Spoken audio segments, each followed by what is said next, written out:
3 persona janë shpallur në kërkim nga policia e Vlorës pasi goditën me grushte një ditë më parë dhe i shkaktuan vdekjen 63 vjeçarit Ismail Aliaj në Vlorë. MCN mëson se akuzohen për vrasje me dashje Angelo Ceci, Gjafer Ngucaj, banues në Vlorë, dhe Eni Hysaj, banues në Gjormë. Burime nga policia bëjnë me dije se zanafilla e konfliktit nisi disa ditë më parë midis djalit të viktimës dhe njërit prej autorëve të dyshuar. Të premten në datës 3 prill, babë e birë kanë shkuar për të takuar njërin nga autorët e dyshuar në rrugën Gjergj Araniti me qëllim sqarimin e mosmarrveshjes që kishte i biri.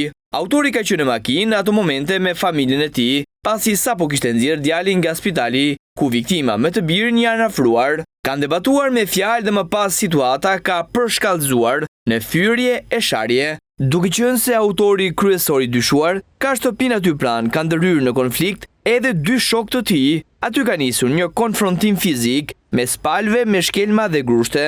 Pas goditjeve fizike, Ismail Aliaj është rrëzuar në tokë, ndërsa autorët janë larguar nga vendi i ngjarjes. Pavarësisht se ai është dërguar për ndihmë mjekësore në spital, nuk mundi të mbijetojë. I blagosur lehtë mbeti edhe i biri 24 vjeçar i përfshirë në këtë ngjarje.